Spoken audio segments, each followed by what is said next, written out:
an express trip to Washington to try and find a way out of the now 3-year war. As well as speaking face-to-face, US President Donald Trump and French President Emmanuel Macron held online meetings with members of the G7. Meetings that Trump said were beneficial and necessary. I will say this also, it could lead to World War III if it's not solved. There'll be a point at which it's not going to stop at those two countries. Already there's such involvement from other countries. And it could really lead to a very big war, World War III, and we're not going to let that happen either. A few weeks is all it could take, says Donald Trump, who's set to welcome Volodymyr Zelensky at the White House within the next fortnight to strike a different deal. More financial support. He wants the United States to be granted access to Ukraine's minerals.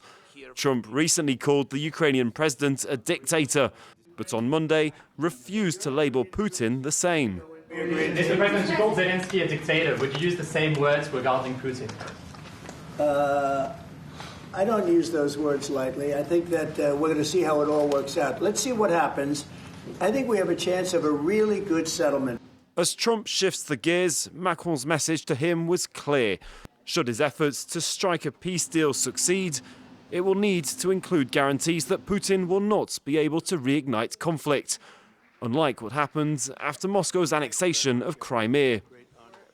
These guarantees, Macron says, were the most important part of their talks. And the French president is confident that there's a way for the longtime allies to stand side by side. There would be a peace deal signed by Ukraine and Russia, initiated by President Trump, and for which we would be the guarantors. So this means that should Russia break it, it would de facto come into conflict with all countries that took part in this peace process. There would be the United States' deterrence capabilities, Europe's ability to support Ukraine, and that's something that we will organize together. Trump said he'd spoken to Putin about peacekeepers being sent to Ukraine and that Russia was open to the idea.